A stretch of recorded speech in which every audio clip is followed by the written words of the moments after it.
Thumbnail बनाने दो, ऐसे ही थंबनेल्स बनते हैं। ठीक है, बता। ये सुबह से मुझे 10 बारी कह चुकी है कि ये हीरोइन बन के घूम रही है, तो मैं इसको ये कह रही हूँ, अपनी तारीफ सुननी है तो डायरेक्टली बोल दो ना, मतलब ऐसे इनडायरेक्टली किसी को चिपकाने की क्या जरूरत है। तो इसके लिए हेडलाइन होनी चाहिए कि एक लड़की आईपीएस और आईएएस होने के बाद भी पिटी, क्योंकि मैं इसको पीटने वाली हूँ। दोस्त से पिटी।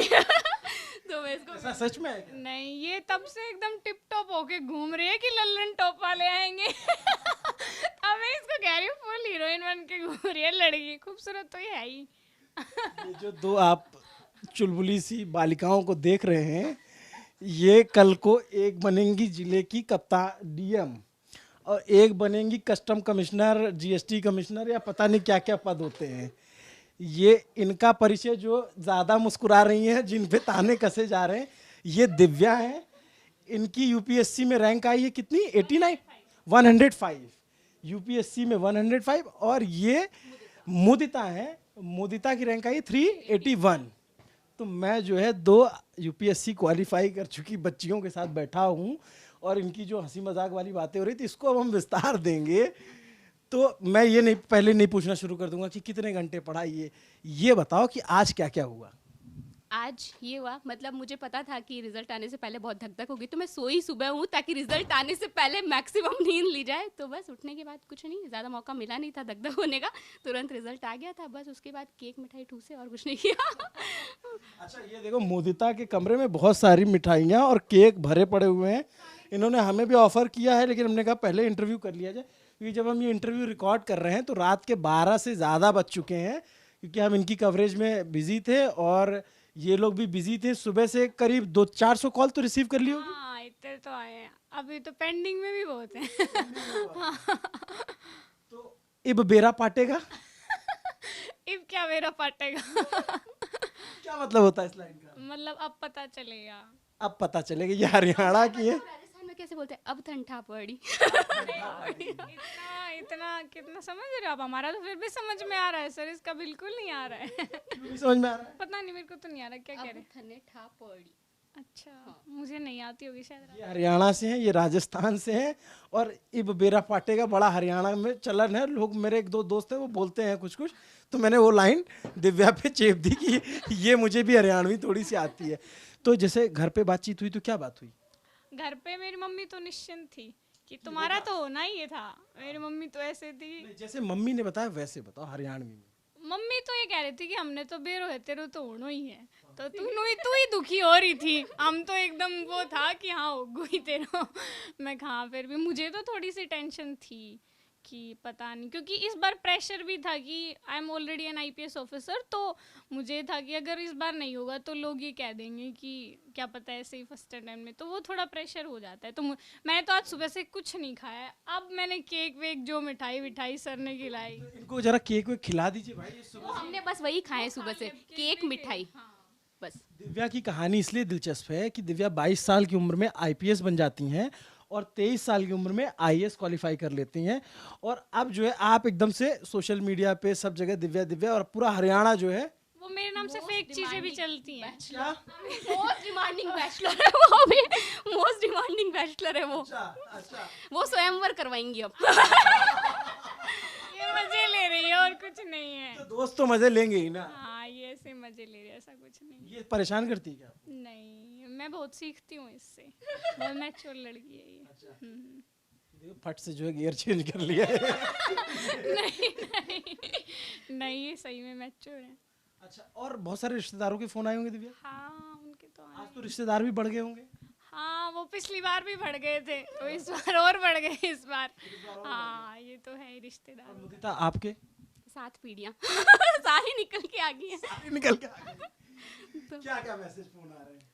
मतलब मैं 200-250 कॉल्स उठा चुकी हूँ अभी तक, वही सबका बड़ों को बोलो थैंक यू, आशीर्वाद रखना, बस यही और सब। ये से कि मैं तो पहले से ही जानता था कि ये लड़की कुछ करेगी। पहली लाइन सबकी यही होती है कि हमें तो पता था बचपन से, अरे तुम तो टॉपर रही हो, अरे हमें तो पता ही था, तो ये तो होता ही है। खैर, अब थोड़ा सा उस पर आ जाते हैं। दिव्या, हम जब यहाँ बैठे हैं, ये दिल्ली का मुखर्जी नगर इलाका कहा जाता है, और यहाँ पे ये हॉस्टल में रह के इन्होंने पढ़ाई की, तैयारी की, और अब की बार यूपीएससी क्लियर कर लिया। तो आप लोगों ने क्या रूटीन रहता था? थोड़ा थोड़ा आप बच्चों को बताएं, जाकि जो आगे तैयारी करने वाले हैं उनको पता चल सके। मतलब मैं तो नाइट आउल हूँ तो मेरा उल्टा ही रूटीन रहता था। तो मैं यहाँ मेंटरशिप लाइब्रेरी का पार्ट थी, तो मैं शाम को 4 बजे जाती थी और रात को लाइब्रेरी खाली रहती थी, तो मैं अक्सर वहीं रात को ही पढ़ती थी। फिर 11 बजे खाना खा के 11 बजे रात को बैठना होता था, फिर सुबह 6 बजे तक बैठ के और फिर मैं वापस आके 6:30-7 बजे सो के फिर वापस 3 बजे उठ के फिर 4 बजे लाइब्रेरी जाना। तो डिपेंड्स आपका शेड्यूल क्या है। मैं हमेशा से रात को पढ़ने वाली रही हूँ, तो मुझे वो ज़्यादा सूटेबल लगता है, तो मैंने वो किया। और आपने?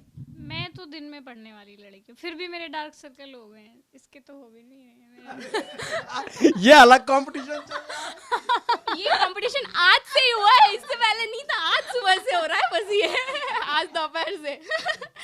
नहीं, मैं तो दिन में पढ़ती, सुबह जल्दी उठना, रात को जल्दी सोना, तो मैं दिन में ही पढ़ती थी। जैसे सुबह लाइब्रेरी 8 के करीब चली जाती थी जब मैं मेंस की तैयारी कर रही थी, और उसके बाद मैं दिन में ही पढ़ती थी। रात को मतलब मैक्सिमम 11 बजे बस, उसके बाद नहीं, 11 बजे तक पढ़ती थी। मतलब ये आपको दो उदाहरण है उत्तम वाले कि चाहे आप दिन में पढ़ें चाहे आप रात में पढ़ें, मन लगा के पढ़ें। सात्विक और ये तामसिक वाले एकदम फुल है। ये बिल्कुल खाना नहीं खाती, योगा करती है, हम फुल खाते हैं चीज सब, हम उल्टा सोते हैं। नहीं होती है, फिर भी ये मोटी नहीं होती है। मुझे ये प्रॉब्लम है सर, ये बहुत खाती है फिर भी मोटी नहीं होती है। हमें योगा करना पड़ता है, फिर कंट्रोल होता है कि हाँ अब ठीक है। हाँ तो ये योगा वोगा का टाइम मिल जाता है? हाँ, मतलब थोड़ी देर, 15-20 मिनट बस सुबह, ज़्यादा नहीं कि हाँ बस ये प्राउड रहे कि योगा किया है। मतलब ये मन में बेसिकली ये इंटेंशन है मुख्य, कि हाँ योगा किया है। मतलब ये बात दिमाग में रहे कि हाँ आज योगा कर लिया, माइंड फ्रेश है। वो बस, हाँ फिर वो दिमाग रहता भी है फ्रेश।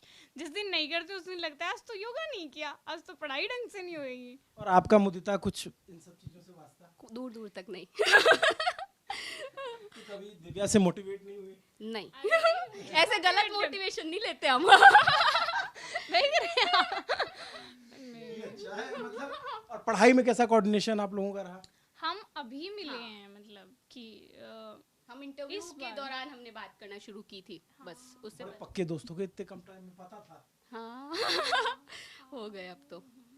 तो ये जब हॉस्टल में आप रहते हैं और भी बहुत सारी लड़कियां रहती होंगी यहाँ पे? हाँ काफ़ी, यहाँ पे 50+ गर्ल्स रहती हैं इस हॉस्टल में। कितने लोगों का सिलेक्शन हुआ आपके हॉस्टल से? हम दो ही ने इंटरव्यू दिया था और दोनों का हो गया है। हाँ मतलब हॉस्टल ने 2 लोग इंटरव्यू में पहुंचे और 100% रिजल्ट आ गया। हाँ तो आपके क्या सब्जेक्ट थे ऑप्शनल? मेरा हिंदी लिटरेचर ना। और आपका? हिंदी लिटरेचर। अच्छा, दोनों ने हिंदी। अच्छा, आपकी बार मैंने सुना है कि हिंदी में सबसे ज्यादा अच्छा रिजल्ट रहा है, हिंदी लिटरेचर सब्जेक्ट। वो शायद हर बार ही हिंदी मीडियम वालों का तो हिंदी लिटरेचर में ही रहता है।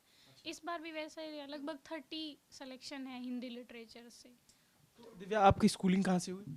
मैं नवोदय से पढ़ी हूँ, मतलब नवोदय में मेरा सिलेक्शन हो गया था 6th क्लास में, तो मेरी 12th तक मैं वहीं से पढ़ी हूँ। और उसके बाद ग्रेजुएशन मैंने वहीं अपने डिस्ट्रिक्ट के कॉलेज से की है, और ग्रेजुएशन के बाद मैंने अपनी प्रिपरेशन शुरू कर दी थी। तो बस मैंने ग्रेजुएशन ही की है, पोस्ट ग्रेजुएशन के लिए अभी मैंने फॉर्म डाला है। अब क्या जरूरत है? अभी पॉलिटिकल वो उसमें करते हैं ना, क्या पब्लिक एडमिनिस्ट्रेशन में करते हैं एमए, अब तो वो होगी इनकी लवासना में। हाँ वो तो हो जाएगी, लेकिन फिर भी मतलब कि पढ़ने का तो मौका मिले तो ठीक ही है। हाँ इसलिए पोस्ट ग्रेजुएशन भी, हाँ मुझे भी अपने नाम के आगे डॉक्टर लगवाना है। डॉक्टर लगवाना है? ये कंपटीशन कर रही है मेरे से। शी इज डॉक्टर मुदिता शर्मा। अच्छा, या मतलब ये एमबीबीएस किया है इसने, अच्छा। तो इसलिए इसके डॉक्टर मुदिता शर्मा लगता है। फिलॉसफी करना चाहती है और हम एमबीबीएस वाले हैं। नाम क्या के तो डॉक्टर लग ही जाएगा। हाँ मुझे बस वो चाहिए, डॉक्टर दिव्या तंवर। ये इस पे राष्ट्रव्यापी बहस होनी चाहिए कि कौन से डॉक्टर के आगे क्या लगना चाहिए। उस वाले डॉक्टर के आगे छोटा डॉट लगेगा और उस वाले डॉक्टर के आगे बड़ा डॉट। नहीं तो कम से कम ब्रैकेट में पीएचडी एमडी डीएम तो लिखा ही जाना चाहिए, है ना? वो वाले डॉक्टर ज्यादा मेहनत करते हैं, आप वाले बहुत ज्यादा भाई, बहुत ज्यादा। पता नहीं है, पर हाँ डॉक्टर्स का रोल तो काफी मतलब है। 10 साल तो उनका बेसिक ही है ना, एमबीबीएस किया, फिर एमडी किया, डीएम किया, तो 13 साल की आपकी सिर्फ पढ़ाई है। जैसे लोग कहते हैं कि 300 रुपए फीस ले ली जाती, वो 13 साल से पूरे बाल उड़ा चुका है ना, तब वो 300 रुपए फीस ले रहा है आपसे, तो बहुत टफ पढ़ाई फिर है। भी डॉक्टर यूपीएससी में आ रहे हैं, ये कंपटीशन अलग से बढ़ा दिया है। ये अलग से इतनी पढ़ाई कर रखी है, इन्होंने जॉब भी की है, उसके बाद अब यूपीएससी। हाँ, मतलब आप डॉक्टर साहिबा, आप तो एमबीबीएस कर लिया। आप राजस्थान के कहाँ से रहने वाली हैं? मैं राजस्थान की नागौर जिले की मेड़ता की रहने वाली हूँ। तो मेरी स्कूलिंग जो है 8th क्लास तक वहीं के आदर्श विद्या मंदिर स्कूल में रही है, इसलिए मेरी स्कूल का भी बहुत कंट्रीब्यूशन है मेरी हिंदी बेटर होने में। और फिर वहाँ के गवर्नमेंट स्कूल से मैंने 9th 10th 11th 12th किया, और 10th में मेरी मेरिट भी थी, स्टेट टॉपर थी मैं, तो मेरे को जापान गवर्नमेंट का एक स्कॉलरशिप भी मिला था। तो उसके बाद बस फिर चीज़ें फिर धीरे धीरे, वहाँ जब हम जापान गए तो मुझे रियलाइज़ हुआ कि क्या डिफरेंसेस हैं दो कंट्रीज़ में, तो बैक ऑफ द माइंड कहीं ना कहीं था कि कुछ बेटरमेंट के लिए करना है। फिर उसके बाद आपने एमबीबीएस कहाँ से किया? एमबीबीएस मैंने किया जोधपुर के ही डॉक्टर एसएन मेडिकल कॉलेज, वहाँ पे गवर्नमेंट मेडिकल कॉलेज है, वहाँ से एमबीबीएस किया। फिर कोविड में क्योंकि सेकंड वेव में बहुत ज़्यादा रिक्वायरमेंट थी डॉक्टर्स की, तो फिर मैंने मेरी प्रिपरेशन को पॉज करके एक बारी जॉब की। फिर जब चीज़ें थोड़ी सेटल डाउन हुई तो फिर इस बार आप उसमें फील्ड में थी? हाँ, मैं पीपी किट वाला प्रॉपर जो होता है सब। डॉक्टर बन गई थी तो इनका कंपटीशन क्यों बढ़ाने आ गई, क्या वजह थी? हाँ, बात अभी और बढ़ाएंगी इस साल बच्चों का, कैसे? फिर से दे रही है ना ये अटेम्प्ट। हाँ, अभी आने वाले बच्चों का फिर से बढ़ाएंगी ये। ये थोड़ा सिस्टम समझाइए क्या है? मतलब इस बार इनको आईआरएस मिलेगा मे बी, तो अब ये फिर से प्रीलिम्स देंगी, इनको आईएएस बनना है ना, तो फिर से बच्चों का कंपटीशन बढ़ाएंगे ना मैम। आप कहो तो नहीं बढ़ा है। हाँ, she wants to become proper IAS officer. ये तो बन जाएंगी। हाँ, ये बनेंगी बनेंगी, हाँ बनेंगी बनेंगी, पक्का है। पक्का पक्का है इनका। अब इतनी पढ़ाई करेंगे फिर भी डार्क सर्कल्स नहीं आएंगे। देख लो। और योगा भी नहीं करूंगी तब भी मैं। तब भी और खाऊंगी भी अनहेल्दी। डॉक्टर है ना, इनके पास सब चीज का इलाज है। सही कह रहे हो, बताती नहीं है लेकिन ये। अच्छा। हाँ, मैं पूछती भी हूँ कई बार, मुझे इतने डार्क सर्कल हो गए हैं देख लो, फिर भी नहीं बताते। इसके देखो बिल्कुल नहीं है। अरे इसके तो अलग ही चिंता हो रखी है। आज दोपहर से हो रहा है कंपटीशन, उससे पहले नहीं था। बस आज दोपहर से हो रहा है इनको। अच्छा ये बताओ आप दोनों कितना घंटा पढ़ना चाहिए, मतलब डेडिकेशन के साथ? पूरी नींद होने के बाद जितना बचे बस। सोते तो हम दोनों ही बहुत हैं। हाँ। ये भी बहुत सोती थी, मैं भी बहुत सोती थी। कितनी नींद लेनी चाहिए प्रॉपर? मतलब मैं तो 9 घंटे तो लेती थी। 9 घंटे तो सोना ही है, मतलब चाहे उसको कैसे भी पूरा कर। मतलब 8:30 के 8 होते ही तो हमें लगता है आज नींद नहीं हुई ढंग से। हाँ। मैं भी 9 घंटे तो पूरे सोती सोने थी। वाले लोग। मेंस के टाइम भी उस टाइम पर थोड़ा सा कम हो जाता है, वो इतना प्रेशर होता है, लेकिन फिर भी। और नींद लेना मुझे लगता है ठीक भी है, मतलब जब तक आप आपका माइंड फ्रेश नहीं होएगा आप पढ़ भी नहीं पाएंगे उतने अच्छे से। हम तो मतलब पढ़ाई के बीच बीच में भी पावर नैप लेने वाले लोग हैं कि 50 मिनट पढ़ा, 10 मिनट सो के फिर उठ के 50 मिनट पढ़ा वाले। वो कारगर होता है? बिल्कुल होता है, क्योंकि ऐसा रिसर्चेस कहती है कि ह्यूमन ब्रेन की जो कंसंट्रेशन होती है वो 50 मिनट स्ट्रेट एक बार में रह सकती है, उसके बाद उसको ब्रेक की ज़रूरत होती है। तो मैंने तो किया ये। हाँ, और 24 घंटे होते हैं, 9 घंटे सो जाएं तो उसके बाद भी पढ़ने का काफ़ी टाइम। तो दिव्या, जैसे आपने बहुत कम एज में ये सक्सेस हासिल की, और ये बहुत कम लोगों को ये मुकाम हासिल होता है कि इतने कम एज में उन्होंने पहले आईपीएस निकाला, फिर आईएएस। फैमिली बैकग्राउंड में कोई रहा है आईएएस आईपीएस? नहीं, मेरे फैमिली बैकग्राउंड में तो कोई नहीं था। मतलब इवन जब मैं पहली बार तैयारी कर रही थी तो कोई नहीं था मेरे। इस बार तो फिर भी मैं यहाँ मेंटरशिप में आ गई थी और बच्चे भी थे सराउंडिंग में। उस टाइम तो मेरे रिलेटिव या मेरे स्कूल से या मेरे कॉलेज से किसी में कोई नहीं था यूपीएससी का, लेकिन मैं मेंस के टाइम यहाँ आ गई थी तो मेंटरशिप से मतलब मुझे बहुत। क्या है ये मेंटरशिप? मतलब दृष्टि का प्रोग्राम है इनका कि ये हमें टेस्ट अवेलेबल कराते हैं, हमारी बुक्स मतलब कॉपी चेक होती हैं, और मतलब मेंटर्स भी होते हैं आपके लिए कि आप इंडिविजुअल जाके अगर आपकी कुछ डाउट्स हैं तो पूछ सकते हैं उनसे जाके। हाँ, तो बाकी जितने टीचर होते हैं आप एक्सेसिबल होते हैं सारे? मतलब मेंटर्स वहाँ पे होते हैं क्योंकि उस टाइम आपको पढ़ाई नहीं करनी होती है, उस टाइम आपको सिर्फ डायरेक्शंस चाहिए होते हैं कि यहाँ पे आप थोड़ा सा इम्प्रूव करिए या ये वाला पोर्शन आपका, तो वो मेंटर्स आपकी कॉपीज देख के बता देते हैं कि मतलब हाँ। मेंटरशिप प्रोग्राम का सबसे बड़ा फायदा है कि कस्टमाइजेशन ऑफ योर प्रिपरेशन, क्योंकि your mentor knows about your strength and weaknesses, तो वो एक उस पर वर्क हो जाता है इंडिविजुअली। जब वो जानते हैं आपकी कॉपीज़ को देखते हैं, तो मुझे लगता है मेरे केस में भी, क्योंकि मैं बहुत ज़्यादा नहीं पढ़ पाई थी, ह्यूमैनिटीज़ बैकग्राउंड से नहीं थी, तो कम टाइम में चीज़ें कैसे मैनेज हुई, तो mentorship is a working thing. तो इसके क्या ज़्यादा पैसे लगते हैं? नहीं, इट्स फ्री ऑफ कॉस्ट। हाँ, अच्छा। या इट्स फ्री ऑफ कॉस्ट। अभी हम थोड़ी देर पहले गए हुए थे इसी मुखर्जी नगर के, आपको वो वीडियो भी लिंक पे मिल जाएगा। तो वहाँ 2 लड़के प्रिंस और गगन मिले, वो भी आईएएस के लिए क्वालिफाई किया है। तो उनके कमरे में हम थे, और ये मुदिता का कमरा है। तो आपको जो ये लड़का लड़की के कमरे की बात होती है उसका फ़र्क आपको समझ में आता है कि लड़कियाँ ज़्यादा व्यवस्थित तरीके से रहती हैं, ऐसी बात यहाँ आकर के थोड़ा थोड़ा मुझे लगता है ऐसा। लेकिन उससे भी अच्छी चीज कि वो उनका संघर्ष दूसरा है कि वो किराए पे कमरा लेके रहते हैं और ये इनको मेंटरशिप प्रोग्राम मिला हुआ है तो इसके थ्रू इनको अच्छा हॉस्टल। मेंटरशिप प्रोग्राम जो है वो एकेडमिक वाला पार्ट वाला प्रोग्राम है, वो रेजिडेंशियल नहीं है, बट दृष्टि का एक और जो स्कीम है अस्मिता वाला, उसमें रेजिडेंशियल वाला पार्ट इंक्लूडेड है। हाँ, that's two are different programs. ये तो खैर कोचिंग की बात होगी, सेल्फ स्टडी का क्या रोल होता है, कितना रोल होता है? मतलब सेल्फ स्टडी का रोल तो काफ़ी होता है, क्योंकि आपको अपनी चीज़ें पता होती हैं कि आपको कौन सा पोर्शन मतलब अच्छे से आता है, या आपकी स्ट्रेंथ कहाँ है, वीकनेस कहाँ है। तो मुझे लगता है देखो, पढ़ना तो आपको ही है, करना तो आपको ही है, कोई आपको बता सकता है लेकिन वो चीज़ें आप ही करेंगे। तो मुझे लगता है हाँ भाई, खुद के साथ ऑनेस्ट रहो। मुझे सबसे यही लगता है इस जर्नी में कि आप खुद के साथ ऑनेस्ट रहो। आपको पता है कि आप कितना पढ़ रहे हैं, कितना मन लगा के पढ़ रहे हैं, कितनी ईमानदारी से।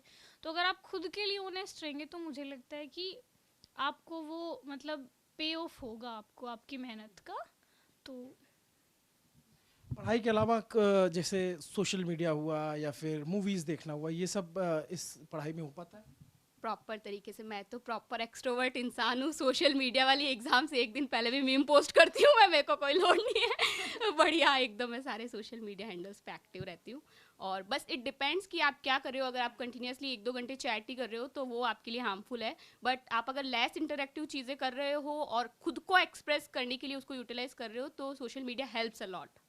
तो मैंने तो उसको यूटिलाइज किया है। दिव्या, तो आपके बहुत सारे पेजेस बन गए हैं आपके हाँ, नाम वो के। फेक हैं। सारे फेक हैं? हाँ, तो आपको पता है इन्होंने मुझे 10 दिन पहले एक एडवाइस दे दी थी कि अपने इंस्टाग्राम हैंडल पे कुछ अपलोड कर दो क्योंकि वो खाली है तो वो रियल लगेगा कम से कम। तो पिछले 10 दिनों में हमने 2 फेक पोस्ट। चलते हैं, सब जगह फेक चलता है। हाँ, आधे से ज़्यादा कोई fake। सोशल मीडिया अकाउंट है आपका? हाँ, अभी तो इंस्टा पे है। मतलब मैं वैसे व्हाट्सअप यूज़ करती थी पहले भी, ट्विटर, फेसबुक, ये सब? नहीं अभी तो तो नहीं। आपके तो बहुत सारे हैंडल भी बने हुए हैं आपके नाम के। हाँ, वो अब क्या ही कर सकते हैं। तो ये देखिए, दिव्या जो है पूरा खंडन कर रही है कि ऐसा कुछ नहीं है इनके। एक इनका रियल इंस्टाग्राम अकाउंट है, वो आप अपनी हेडलाइन में चलाइएगा ताकि वहाँ इनके फॉलोअर्स बढ़े और बाकी पेजेस डिस्करेज हो। ठीक है, हाँ, तो ये इनकी डिमांड है बहुत ज़्यादा। आप उस डिमांड को फुलफिल करो। उसके लिए हम अलग से बात कर लेंगे कि उसको कैसे आगे बढ़ाना है इनका। अब तो दिव्या कल को जो है जब IAS हो जाएंगी, किसी जिले में तैनाती हो जाएगी, तो इनके फॉलोअर अपने आप बढ़ने लग जाएंगे। हाँ, फॉलोअर्स का कोई लोड नहीं है मुझे। हाँ, दिव्या, अच्छा फेक चीजें ना चलें। क्या क्या फेक हुआ आप? कुछ भी फेक हो जाता है। फोटोज में से मेरी बहुत कम फोटो होती है सोशल मीडिया, अभी आने लगी है। तो एडिट कर करके किसी किसी की एडिट करके मेरा फेस चिपका, मेरे को तो वर्दी में भी DIG VIG बना दिया सर मुझे। अभी से ही तो उससे थोड़ा लगता है कि एडिटिंग ना हो तो ठीक है। किसी को मेंटली फिर वो होता है ना फील कि आप किसी का डांस चला रहे हो, वो मेरे नाम से फेक चला रहे हैं, क्योंकि लोग देखते हैं, सर्च करते हैं। तो अब मेरे को सर्च करते हैं तो मेरे नाम से आप जो चीज़ें चला रहे हैं किसी और लड़की का, तो मुझे वो थोड़ा सा लगता है। मुझे लगता है ऐसा थोड़ा सा नहीं होना चाहिए, लेकिन क्या कर सकते हैं। बिल्कुल सही लगता है आपको?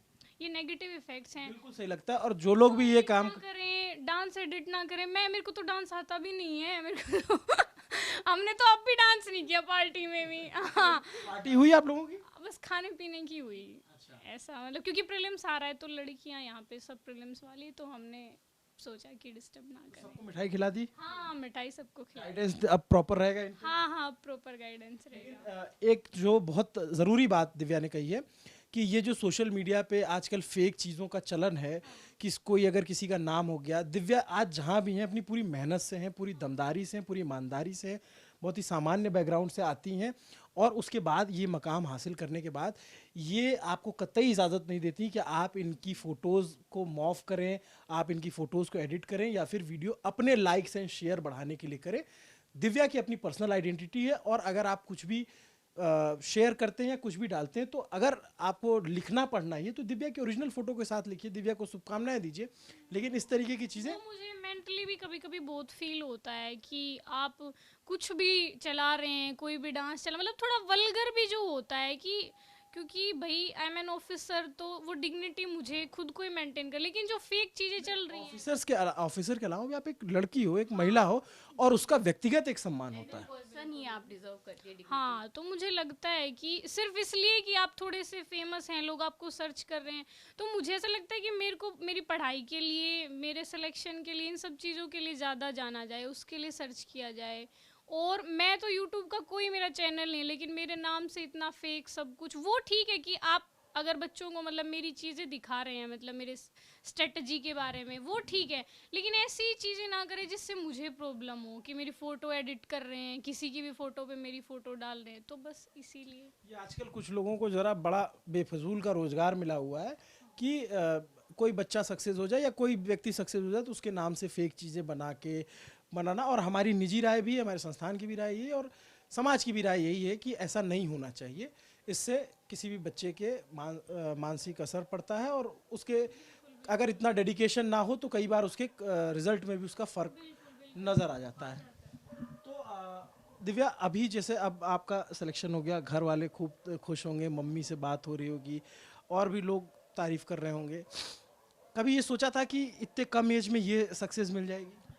नहीं, ऐसा तो नहीं सोचा था, लेकिन मेरा थोड़ा शुरुआत से क्लियर था कि मुझे यूपीएससी करना है, और मुझे लगा थोड़ा भगवान का साथ रहा, मतलब कि पहले अटेम्प्ट में भी मतलब आई गोट आईपीएस, और इस बार भी पर मैंने मेहनत की, मतलब मेरी मेहनत में वो है ना कि मैं बस अपने लिए ईमानदार थी, मुझे पता था कि हाँ पढ़ना है और मतलब मेहनत करें, तो मुझे लगा कि बस भगवान का साथ रहा तो शायद मिल गया वो जो चाहिए। भगवान के साथ साथ आपकी अपनी मेहनत भी है। और वैसे घर में आपके कौन कौन है जो आपको एकदम सपोर्ट करते हैं? मम्मी है मेरी सिस्टर हैं छोटी, और मेरा भाई है छोटा, मतलब मैं बड़ी हूँ हम। हाँ हाँ, बच्चों में बस।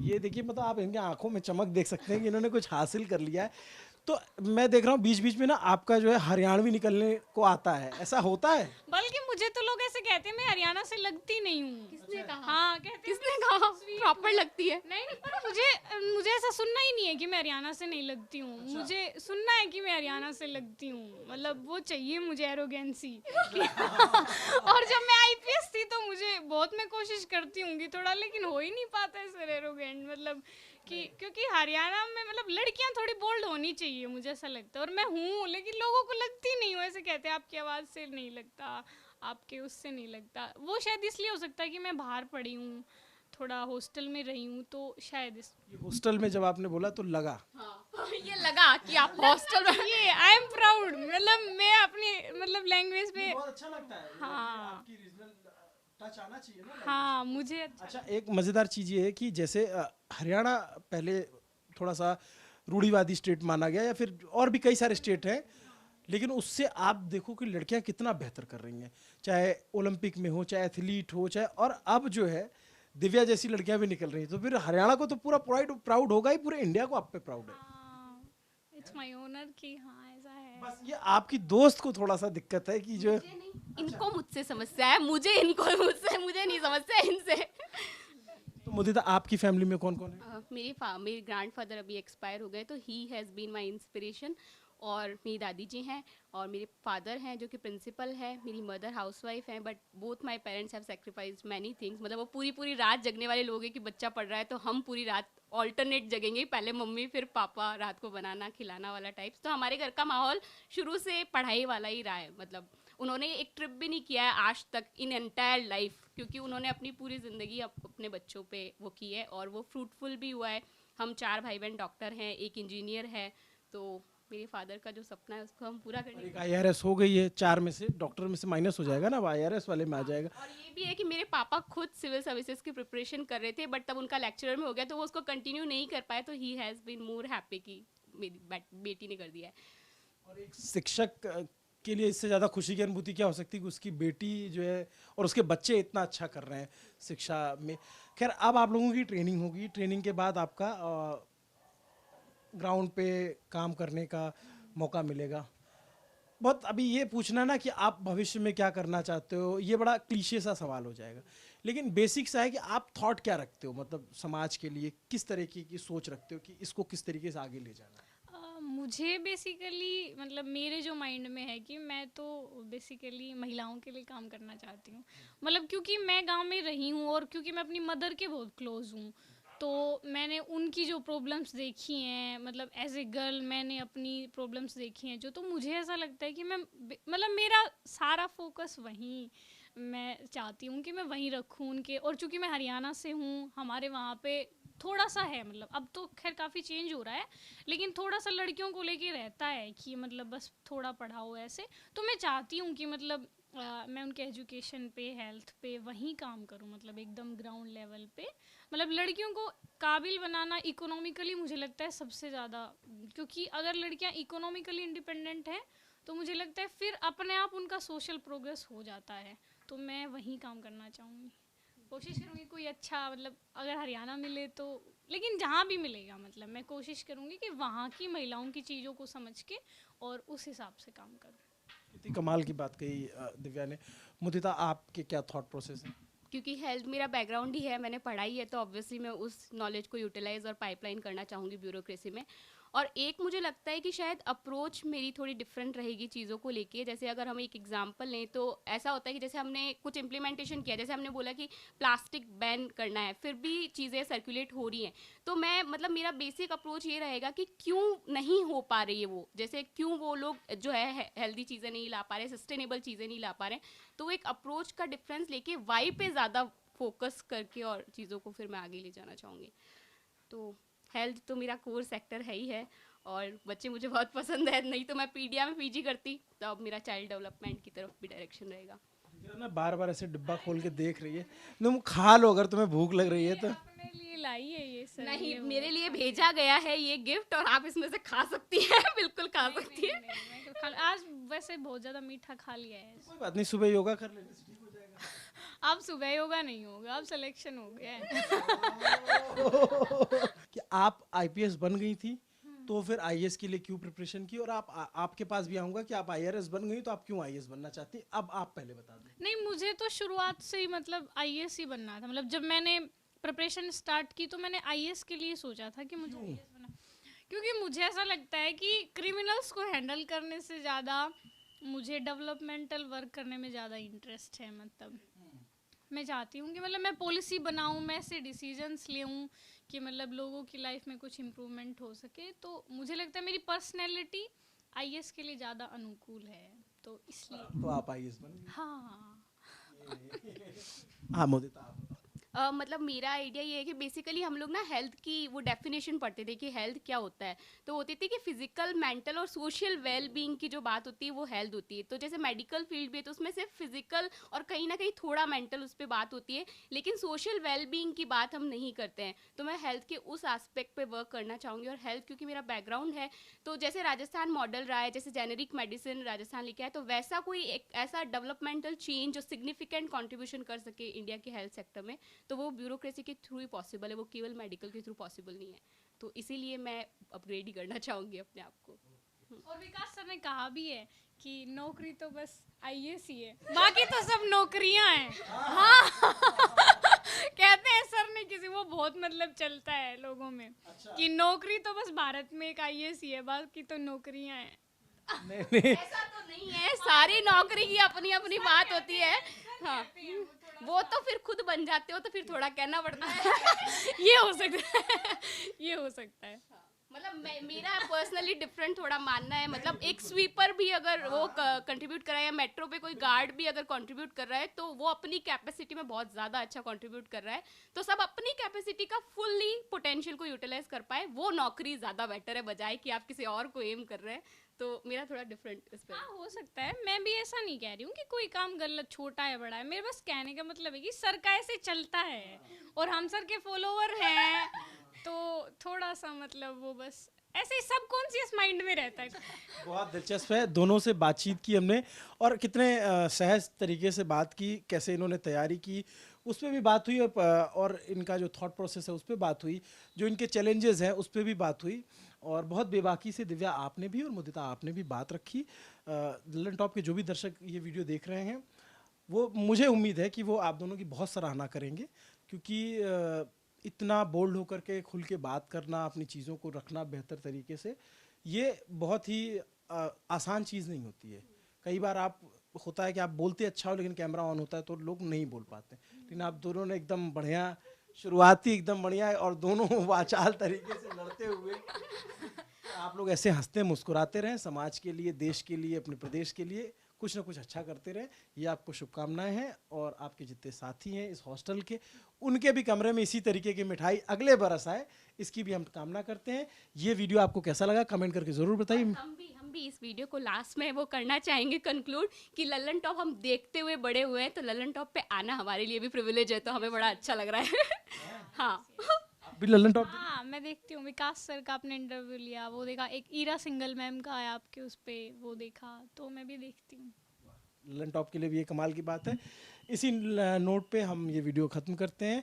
आपको ये पूरी बातचीत कैसी लगी कमेंट करके ज़रूर बताइए। मेरा नाम है अभिनव पांडे, कैमरे के पीछे मेरे बहुत ही दमदार दोस्त पंकज हैं, पंकज सैनी, ये भी हरियाणा से ही हैं, दिव्या के। और हम इनको सर को भी थैंक यू बोलना चाहेंगे, इनको भी फ्रेम में लीजिए, हमारे मेंटर्स और हैं ये। सर आइए। आइए सर आइए। बिल्कुल, ये कि सर ने बहुत ज़्यादा मेहनत की है हमारे ऊपर, तो ही डिजर्व्स दैट ऑनर। इन दोनों का ही योगदान है, पढ़ाई का है। ये बहुत मेहनती हैं, अपने अपने बैकग्राउंड में इन्होंने जहाँ इन्होंने अपनी पढ़ाई की थी वहाँ खूब अच्छा परफॉर्म किया है। फिर एक मेंटर के तौर पर और एक संस्था दृष्टि संस्थान में एक काम करने के तौर पर मैं खुद भी अपने आप को सौभाग्यशाली समझता हूँ। ऐसे स्टूडेंट के साथ टाइम स्पेंड करना, इनके साथ काम करना डिज़र्व करती हैं दोनों। और मैं ये भी दावा कर सकता हूँ कि आज के 10-20 साल बाद जब आप देखेंगे तो सोच इस तरह की लाइफ में जहाँ एडमिनिस्ट्रेशन बहुत बड़े बदलाव ला सकता है, कोई ऑफिसर बहुत बड़े चेंजेस ला सकता है, तो इन दोनों के बारे में आप कहानियाँ सुना करेंगे आगे। जी, तो आपको पूरी ये बातचीत कैसी लगी कमेंट करके ज़रूर बताइएगा। देखते रहिए दी लल्लन टॉप। शुक्रिया।